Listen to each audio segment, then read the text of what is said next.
Everyone, back again with another Rokinon lens. In this case, I've got the 24mm f1.4. It's an EDAS UMC lens. You probably don't care about all those numbers. What you care about is that it's a 24mm f1.4 lens for an extremely reasonable price on something that is somewhat of a specialty lens. This is a full-frame manual lens that is available for most every camera mount, including, again, Sony, Canon, Nikon, Fuji, Pentax K, Samsung 4/3, and Micro 4/3. It is a sharp, fast lens with a minimum focus distance of just about 10 inches. Now, while you wouldn't use this lens for portraits, many other photo subjects will be great choices for this type of lens. It's ideal for landscapes and street photography, still lifes, interiors, low-light photography, and perhaps most of all, astrophotography.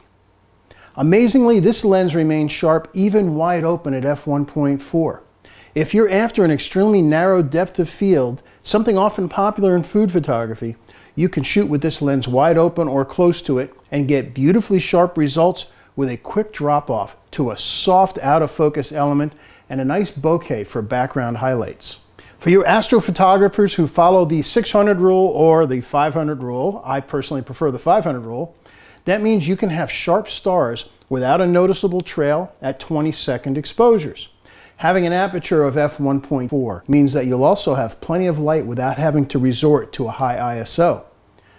Now, just about the rule of 500 or the rule of 600, if you're not familiar with those, again, I like 500. Divide 500 by the focal length of the lens and then usually round down. In this case, 500 divided by 24 would be a 21-second exposure.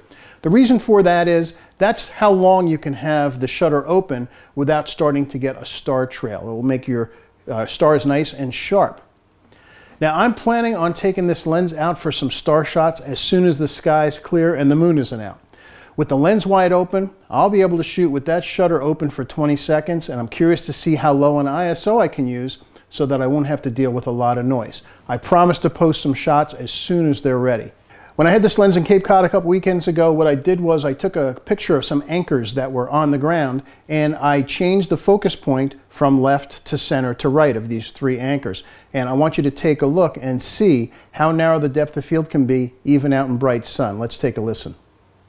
All right, just a quick demo to show you that if you want to apply lens profiles to straighten out some of the distortion in your image, that there are lens profiles for these Rokinon lenses in both Adobe Camera Raw and in Lightroom in the Develop module.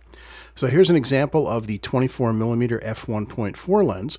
You can see the really shallow depth of field. This right anchor is out of focus, the left anchor is out of focus, this one in the middle is in focus.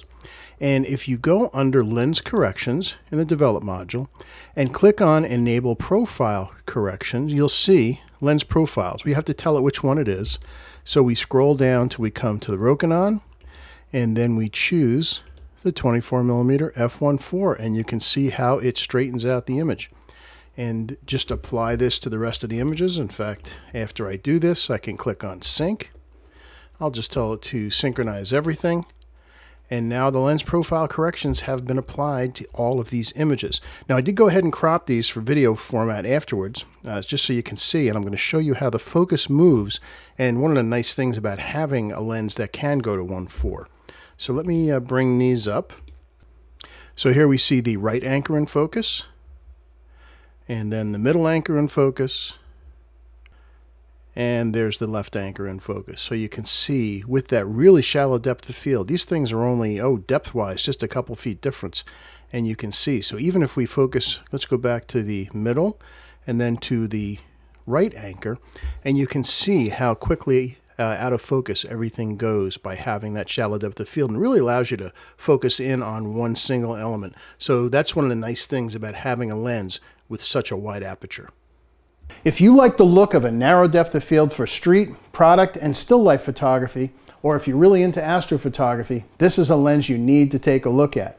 It offers great performance at a reasonable price, and I think that once you experience a manual focus lens, you might find yourself liking it much more for these types of photography.